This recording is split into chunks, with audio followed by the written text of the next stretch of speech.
One of the key tenets of jazz is improvisation. Dr. Charles Lim, a neurologist, skull surgeon, and jazz saxophonist, became curious about what the brain of jazz musicians looked like as they create their art on the fly. Using an fMRI machine, Lim found that activity in the medial prefrontal cortex went up, while activity in the lateral prefrontal cortex plummeted. In short, the area of the brain responsible for self-monitoring shut off, and the source of self-expression lit up. What that basically boils down to is you're less inhibited when you're improvising. Once your inhibitions are down, you've opened a channel in your brain to develop new trains of thought to tackle a creative problem. But that doesn't mean you have to play an instrument to benefit from improvisation. Simple, everyday improvisation is about being cognizant of those small moments when you're dealing with something unplanned or unscripted. Navigating your way to work and having conversations are things you do naturally. But once you've framed them within the context of improvisation, it may be easier to build on and leverage that kind of creativity. Just as how musicians get better at improvising the more times they do it. Because even something small could spark major creativity.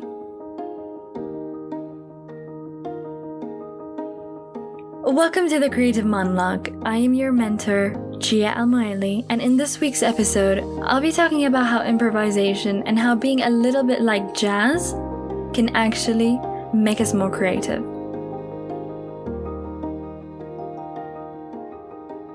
Creativity is a beautiful and amazing thing. It's absolutely necessary for art, innovation, and problem solving. But the world isn't always conducive to creativity. We're always bombarded with no, but, what if, and constant nagging and interruptions. This kind of negativity harms the creative process, and often causes those with bubbling imaginations to clam up and keep their wonderful ideas to themselves. But then how can we create? Creativity either through a single person's thought process or a team of brains in a collaborative environment requires a space for it to happen. A big, open space free of judgment where thoughts and ideas can grow, thrive, and change. Kind of like improv. Improv only works when ideas are boldly suggested and even bolder ones are added onto it. Let's go back in time to when we were kids in school. We were always told the classroom is a safe space. We were encouraged to support each other, regardless of what kind of scene the other person has started. Zookeepers on Mars, what a wonderful idea. A Mother Goose shoe shopping, great. Aliens in an office, I love that. After practicing these scenes and accepting these ideas, we evaluate them. What worked, what didn't, when did you laugh, and why, and then we go back at it. Ultimately, improv keeps the mind moving. It lets you express yourself in fun and innovative ways, and encourages putting out all ideas to see what happens. And that is exactly what creativity is all about.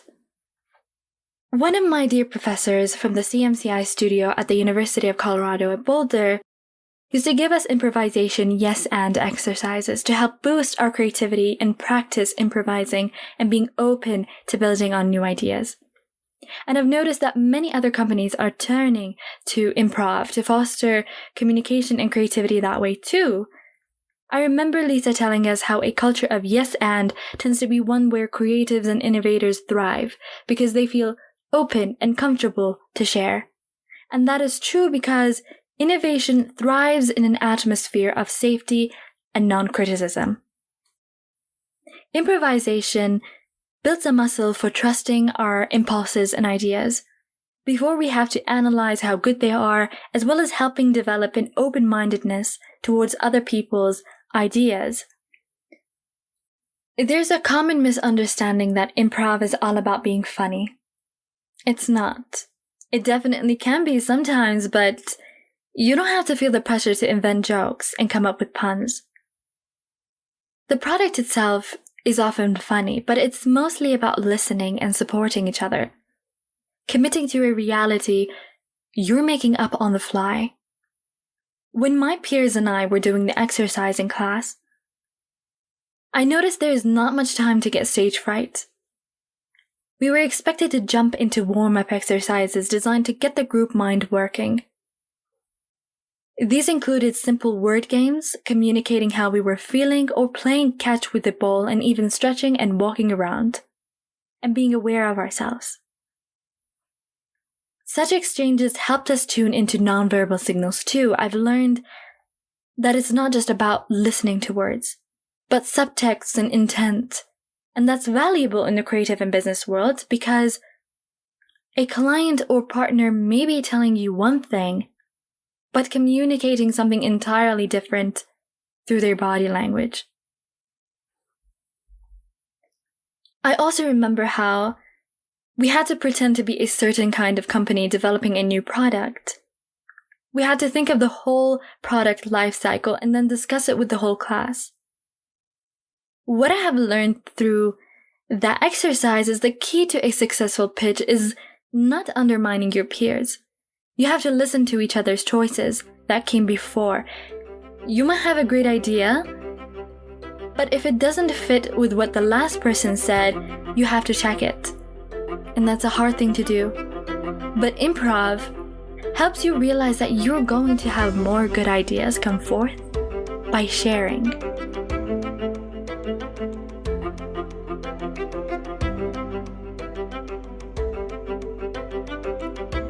Now for the science and research bit.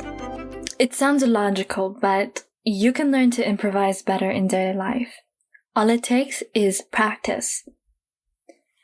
I want you to imagine fingers grazing a keyboard, poised to play. A trumpet rises to the lips, drumsticks perched in the air. What comes next? No one knows.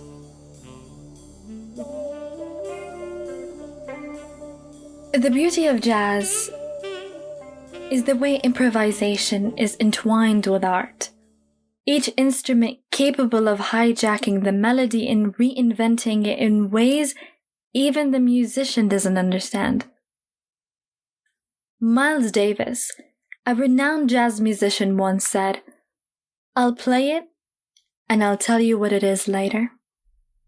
Dr. Charles Lim has a far more scientific description. Jazz isn't just phenomenal music, it's phenomenal neurobiology. A neuroscientist at the University of California in San Francisco and an accomplished jazz musician, Dr. Lim has long been fascinated by the genesis of creativity. Improvisational jazz, he believes, is essentially pure creation in action. It's what happens when the brain is freed from having to follow rules and simply invents. I had always intuitively understood that the creative process in jazz improvisation is very different from the process of memorization, he explains. When you hear great jazz, like Billie Holiday or Miles Davis, it has this jaw-dropping quality to it. Dr. Lim looked for a way to study what happens to the brain when it turns inspiration into creation. Finding the right key, he believed, and science could one day unlock the secret to any kind of creativity, whether it's artistic or something more ordinary, such as a better solution for organizing your day, for instance. To see whether he could quantify a way the brain creates, Dr. Lim asked jazz musicians to play a memorized song while their brains were scanned with functional MRI. Then the musicians were scanned while they were riffing to compare the differences. The results published in 2008 were fascinating. While the musicians improvised the part of the brain that allows humans to express ourselves, the medial prefrontal cortex became more active. At the same time, the part of the brain responsible for self-inhibition and control, the dorsolateral prefrontal cortex, became dormant. In other words, In order to improvise successfully, the musicians needed to turn off the part of their brain responsible for self-monitoring. If you're too self-critical, Lim says, it's very hard to be free creatively. Jazz musicians aren't the only folks whose brains show unique signs of creativity unleashed. In the past decade, the field of improvisational neuroscience has expanded to peer inside the brains of rappers, classic musicians, stand-up comics, caricature artists, writers, and even so-called divergent thinkers.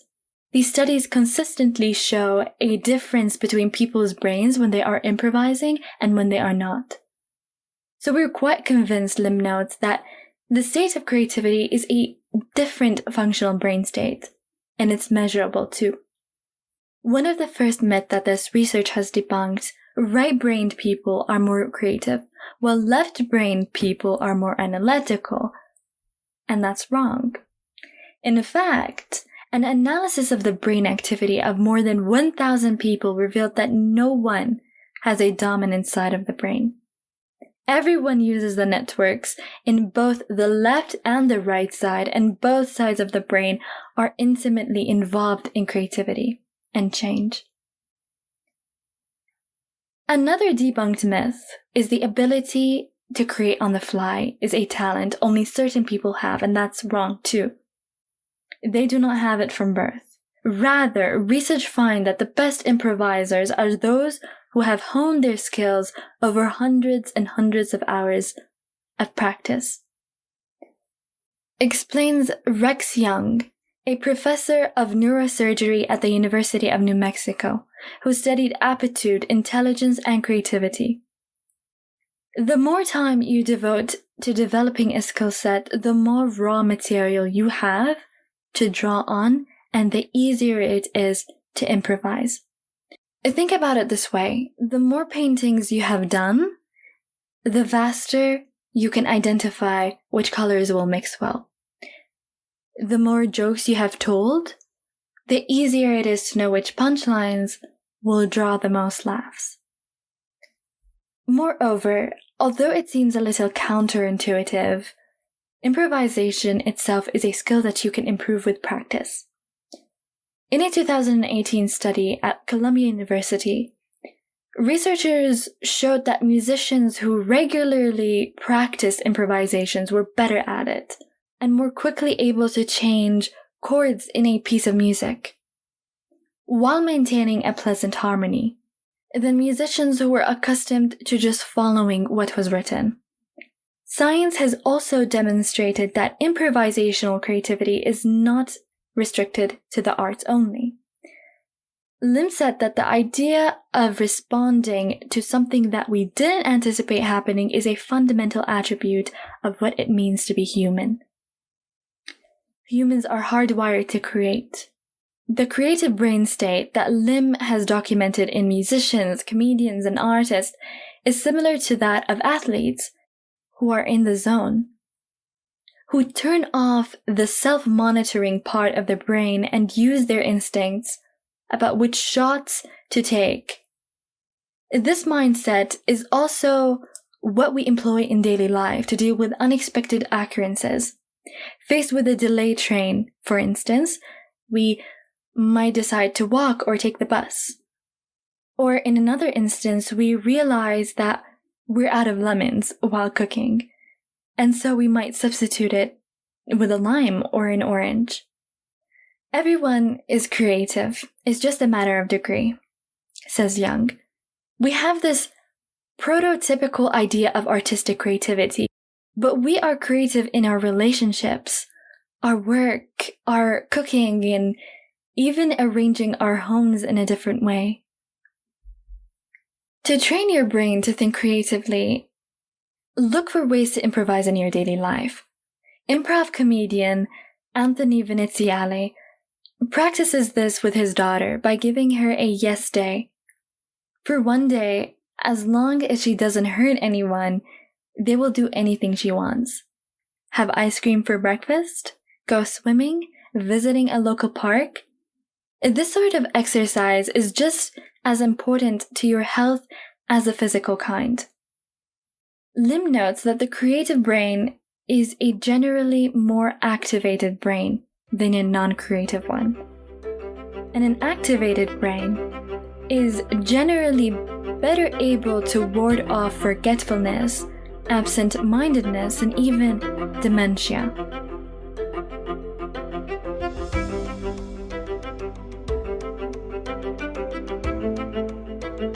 Okay, team, for today's homework, I have 2 improv exercises. The first being the yes and the second one is the creative box that I would like you all to do in a small or large group.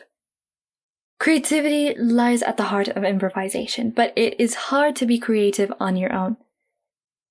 Bouncing ideas off of other people and creating innovation as part of a team means you can get the best ideas from everyone. This involves being open, being able to agree and accept and build on other people's ideas.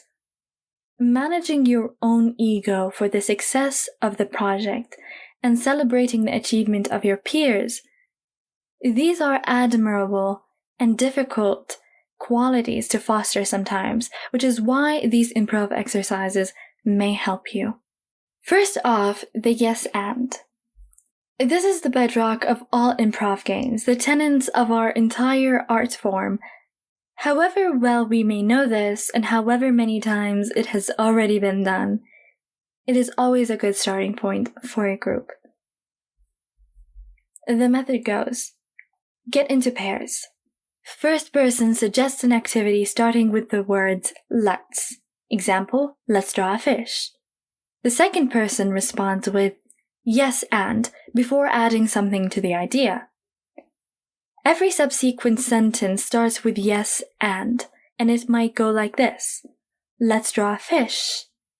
Another person would say, yes, and let's color it purple. Yes, and let's make it psychedelic. Yes, and then it could come to life. Yes, and then we could have a psychedelic fish and chips.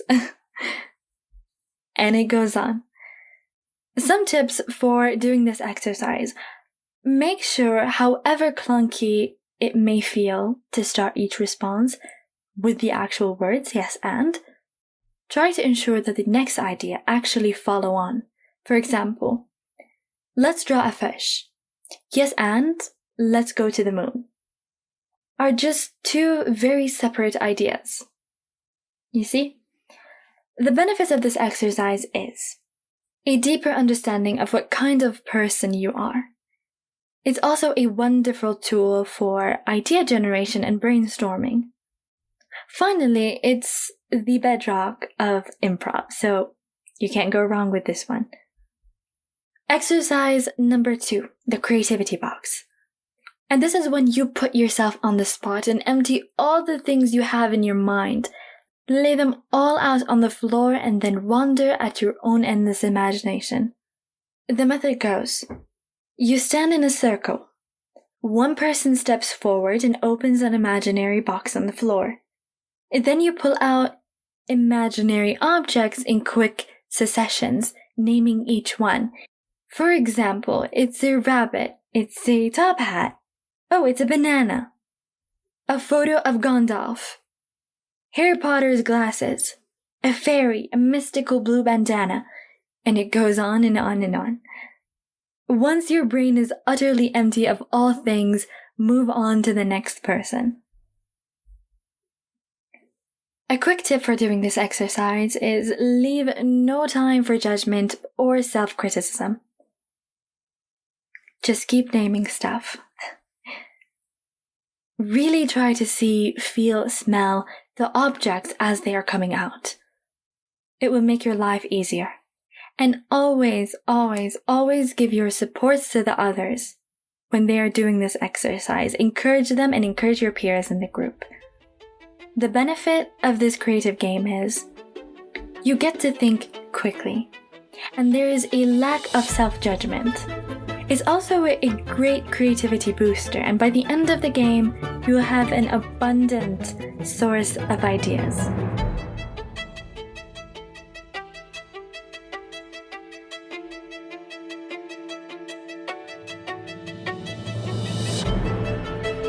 Thank you everybody for listening to this week's podcast. Tune in next week where I'll be discussing why creativity matters. This is your mentor and host, Gia Almuaili. Have a lovely rest of your day or evening wherever you are in the world, and don't forget to stay creative.